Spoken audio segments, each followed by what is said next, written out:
Y de hecho, las primeras muertes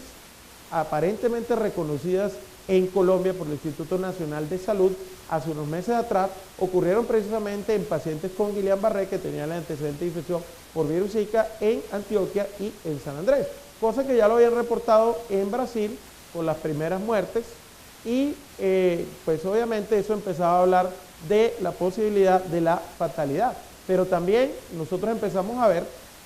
y a documentar a nivel nacional casos en los cuales se presentaban pacientes con complicaciones no esperadas, como este paciente que fue de los primeros durante la epidemia en el departamento de Risaralda a finales del año pasado, con un cuadro de un abdomen agudo que se pensaba que era un dengue con signos de alarma y resultó siendo un cuadro descartado desde el punto de vista de dengue, de chikungunya y otras cosas, y tenía infección confirmada por virus Zika, por RT-PCR, confirmado por el propio Instituto Nacional de Salud. Esta paciente que está acá de este caso, también es otro muy llamativo, un adolescente del departamento del Atlántico con una anemia drepanocítica, hace un cuadro desde el punto de vista clínico compatible con un dengue,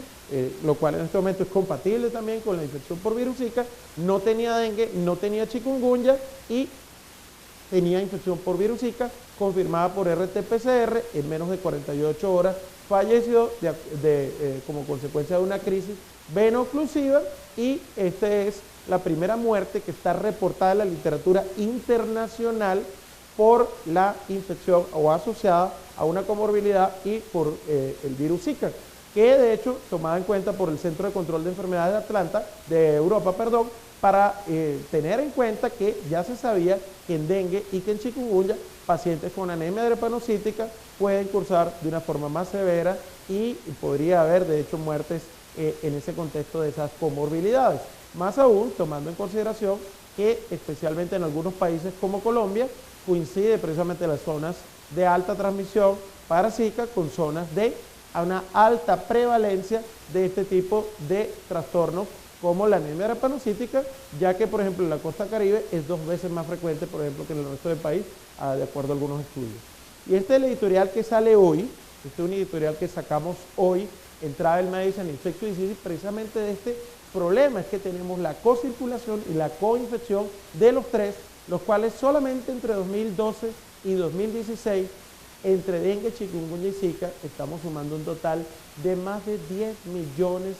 de casos, obviamente 8 millones de casos por dengue, pero chikungunya estuvo casi cercano a 2 millones, todavía además, y es una de las reflexiones que hacemos acá en este editorial, tenemos mucho chikungunya en América Latina, tenemos mucho chikungunya en Colombia, más de 16.000 casos reportados solo en 2016, y recordemos los efectos crónicos además que deja chikungunya del reumatismo inflamatorio crónico, del cual nosotros tenemos los estudios con las cohortes publicadas en las revistas de infecciosas de reumatología. Más de un tercio de esos pacientes persisten luego de un año con reumatismo inflamatorio crónico y las diferentes complicaciones que se le asocian a esto.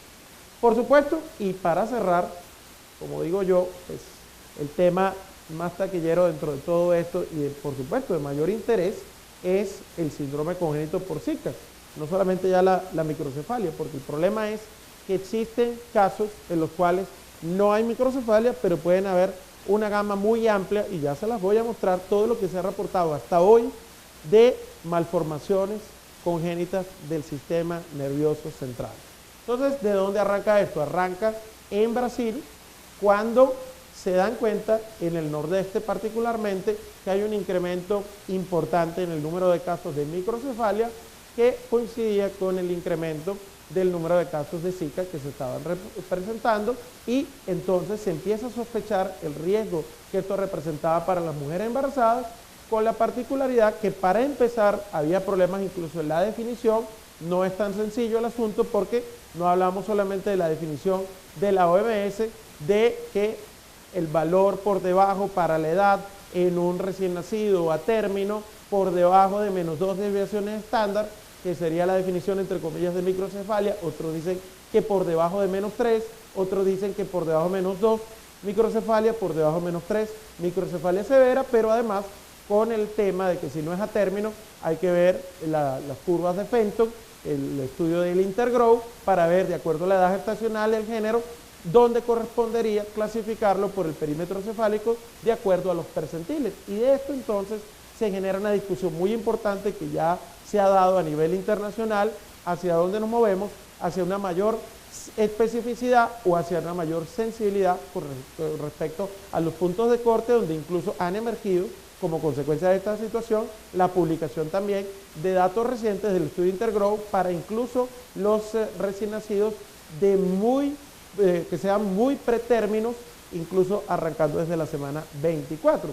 Además, con el hecho de que durante el estudio de esto, el problema es que la microcefalia se asocia a una multiplicidad muy grande de factores, por supuesto infecciosos, donde en la parte infecciosa particularmente sífilis, el S-Torch, sífilis, toxoplasma, rubiola, citomegalovirus, herpes 1 y 2, y otros agentes que además tienen importancia local o regional que se pueden asociar. Se ha discutido para el caso de malaria, hepatitis B, ahí está VIH, otros virus posiblemente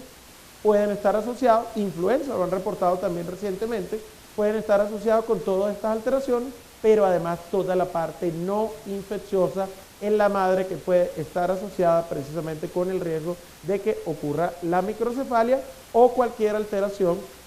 malformación congénita del sistema nervioso central, no solamente las que se han definido desde el punto de vista de la vigilancia, que están acá, sino incluso una gama muy amplia que vamos a ver a continuación, y por lo cual la Organización Mundial de la Salud en realidad es que declara esto como una emergencia sanitaria internacional ante las evidencias que muestran que están naciendo con la microcefalia, con calcificaciones, con ventriculomegalias, con trastornos de la migración neuronal, con lisencefalia, paquigiria, con incluso microoftalmia y alteraciones muy importantes a nivel oftalmológico que no se han estudiado a fondo en todos los países, pero que vale la pena, por supuesto, tener presente, porque esto debe ser parte de la evaluación integral de los casos particularmente congénitos, no solamente durante los primeros días, sino incluso más allá del primer mes, porque pueden presentar una gama de alteraciones muy importantes a nivel del nervio óptico, a nivel de la mácula, y donde, de hecho, de aquí va a haber una consecuencia muy importante desde el punto de vista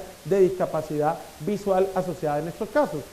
Quiero llamar solamente la atención de uno de los estudios que considero más importantes, el de la doctora Tayana Apsic, frente al tema de microcefalia, porque ellos estudiaron el caso de la eslovena que regresó de Brasil muy a fondo y que terminó su embarazo a consecuencia de que cuando regresó presentó la clínica y le encontraron en los ultrasonidos que tenían calcificaciones a nivel cerebral, calcificaciones en la placenta, se decidió terminar el embarazo y en las alteraciones macro y micro se encontraron esas calcificaciones. En los estudios también en la médula espinal encontraron degeneraciones de los tractos laterales córtico-espinales con la inmunofluorescencia demostrando la presencia del virus, también por la microscopía electrónica y los estudios de filogenética, y toda esta evidencia fue terminando a parar el pasado día 13 de abril, cuando el grupo del Centro de Control de Enfermedades Atlanta, en el reporte especial del New England, declaran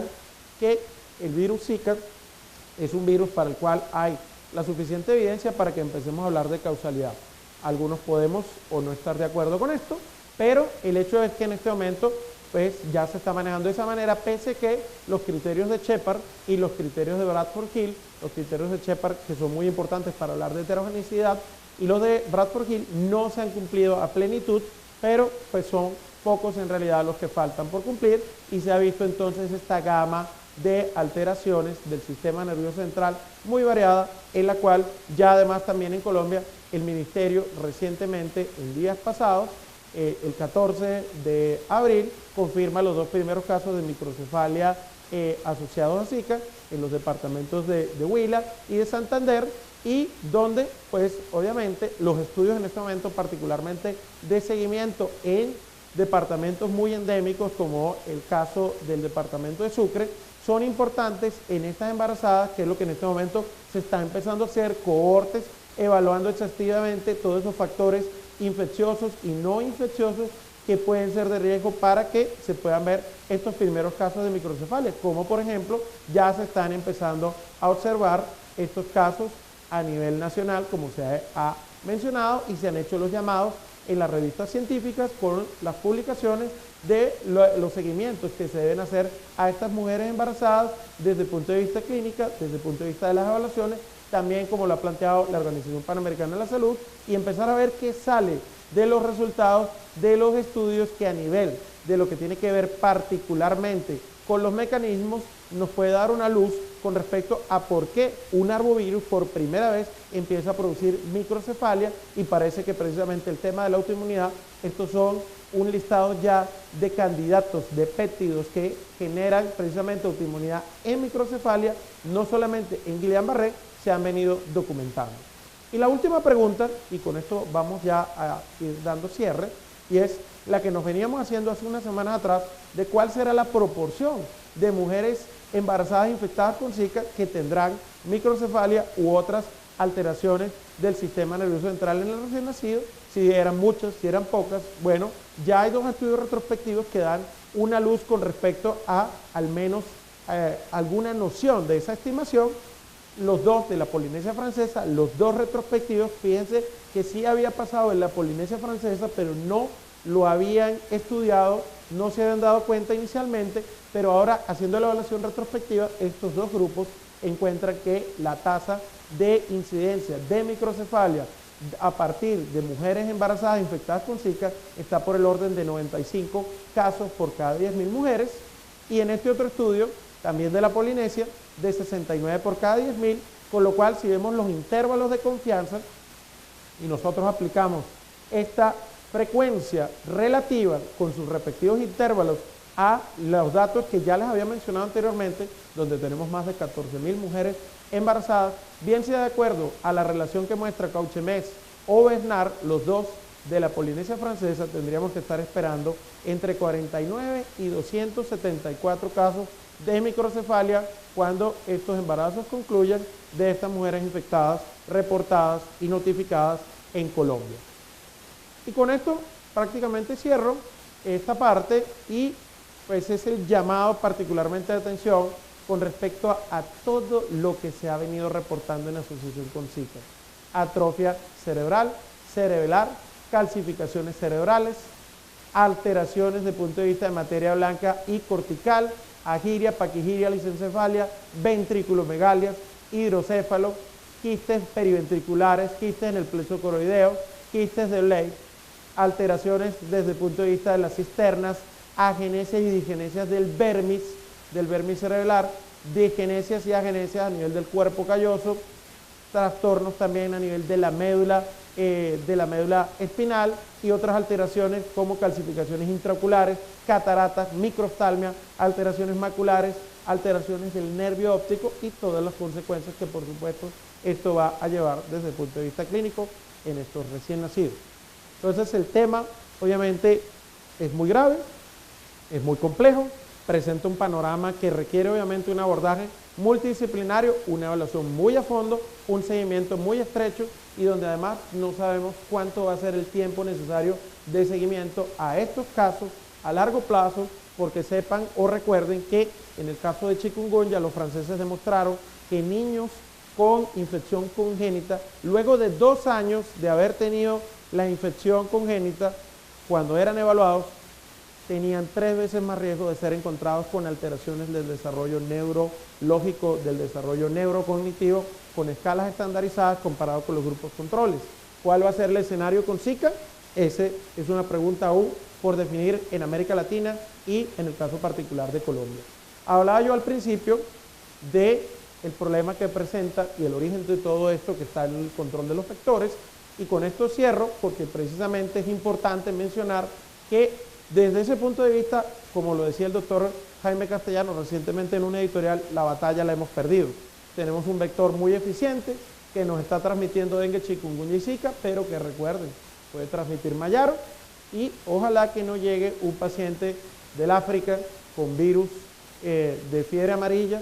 en la sangre, con viremia, porque también se podría dar la posibilidad de transmisión autóctona en las ciudades gracias a la presencia de la Aedes aegypti. lamentablemente hay estrategias de control muy interesantes y efectivas que se están planteando, como las del doctor Iván Darío, que también está en la red de Recolsica con Wolbachia, pero no se le está dando todavía el suficiente apoyo a las investigaciones que han demostrado efectividad, y aún tenemos un camino muy largo que recorrer para poder contar con una vacuna de Zika. No tenemos tampoco todavía una vacuna de chikungunya, así que allí queda un trabajo muy fuerte de hacer desde el punto de vista de prevención, de educación, de promoción a la salud, de todos estos aspectos con respecto al control vectorial. Cierro diciendo, como me gusta decir, que esto no es una presentación solamente mía, esto involucra una cantidad de gente a nivel nacional que en este momento está apoyando estos trabajos en la Red Colombiana de Colaboración en Zika, más de 45 personas que están vinculadas. Aquí hay varios de ellos, como es el caso del doctor Pío López, el doctor Eduardo López, en 14 departamentos del país que están apoyando, y a nivel también internacional, como de hecho están en este momento apoyando figuras como el doctor Didier Muso de la Polinesia Francesa y la doctora Tatjana Apsic de Eslovenia, entre otros, donde en este momento estamos esperando respuesta positiva para tener financiamiento a macroproyectos de investigación de la red con todos los involucrados en los departamentos con la Unión Europea y la red latinoamericana que se está lanzando, que se va a llamar RELAZICA, sale los próximos días, y por su atención, muchísimas gracias.